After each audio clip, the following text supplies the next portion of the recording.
guys, good afternoon. It's Paul Mason here from the Aurora Music Academy. I am really excited today because this is the beginning of many videos that I'd like to offer the community. So, what are the videos about? Well, one of the things I've noticed here at the Academy is that parents have asked repeatedly, how do I help my child practice? And it's a big question because there are a lot of answers, but what I thought I'd do over the next few videos is to just zero in on a couple of topics each video. So for today, I'm going to specifically talk about how do you help your child, your son, your daughter, aged, I'm going to say around 4 to 7. And of course, it varies from child to child, but what I hope you get from this is just the principles. In other words, do the topics help and how do I apply them to my child? So let me jump right in. Number one, the very first thing we should do when we encourage our child to practice is just that, encourage. Try not to say, all right, it's practice time, let's get down to it. We want to do our best to stay away from that kind of language. But rather what we want to do is remind them this time. So to make that To have that very effective, we want to back up even further and set a schedule. So number one, we want to set a schedule. What does that mean? Well, if you have a 5-year-old, I would encourage at least, I would say 3 times a week, have a specific time that your child practices. And I wouldn't worry about the time. Do they play for 20 minutes, 30 minutes? I wouldn't worry about that. I would just set on a calendar and perhaps put it on a fridge. We used to do that when my kids were smaller. We have a calendar on the fridge. Actually, who am I kidding? We have that now just to keep things in order. So on the fridge, you have, say, as an example, Tuesday, Thursday, and Saturday. This is the practice time. And you would write down even 5 o'clock, 6 o'clock, and say, whatever, 7:30, whatever. And then you want to treat that as an activity. It's not just practice time, but it's an activity.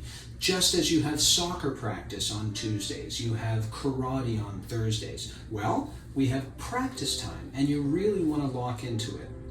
And celebrate, an hour before it. I mean, this doesn't always go the way you want, but you can try to say, look, we've got practice, yay, we're going to get into it. So number one, set a schedule. The second thing I'm going to suggest is you want to focus on a skill. What does that mean? Well, in the lesson with their teacher, with the books that we're using, I'm going to focus on piano here. At the top of the page that they're working on, it will say something along the lines of, I'm going to suggest staccato as a word. What does that mean? Well, you'll see it at the top of the page. So when your child sits down to practice, you'll see it at the top of the page. Talk about it. Ask questions. Hey, I see this word staccato. What does that mean? And if your child knows, great. Have them demonstrate what it looks like on the piano. It means short and detached.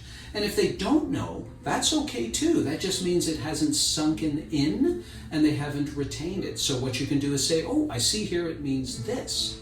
And talk about it. I mean, that's the real magic here. You want to communicate with your child about what they're learning. Not just expect them to remember it all and then show you. Rather, you want to just jump in and help. So I repeat, number one, set a schedule. Number two, focus on a skill.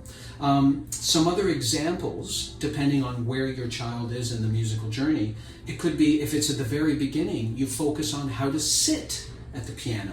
And quick example of that, I usually give 3 key words on how to sit. I'd say we use our nose. The nose is in the middle of the keyboard, so we want to focus on that. Am I sitting in the middle of the keyboard?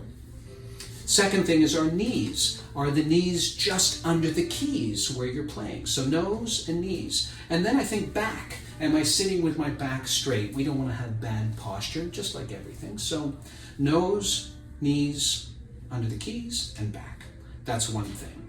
The other thing, the last skill I'll talk about is the hand position at the keyboard. This is super important.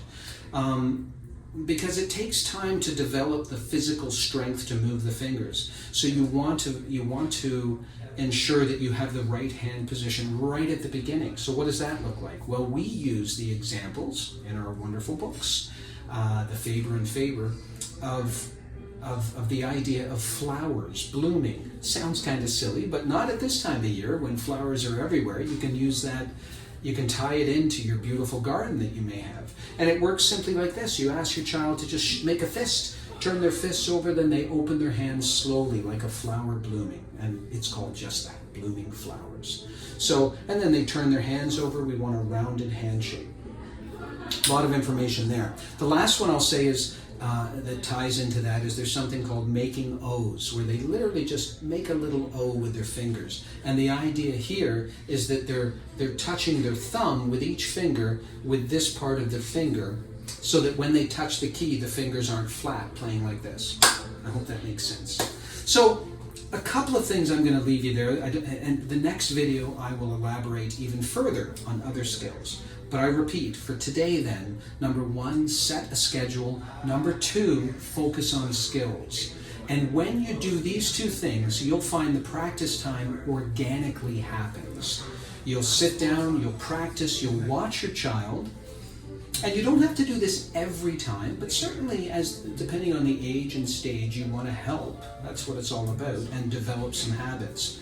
So you've set the schedule, you're focusing on a skill, and if that session lasts 8 minutes, perfect. That's all you need is 8 minutes. You've accomplished something. If it lasts 28 minutes, also perfect. It's all good. So it's not about time, it's about the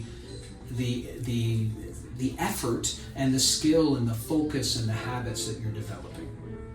I think that's enough. Thank you very much for listening. Stay tuned for the next video. It's coming next week.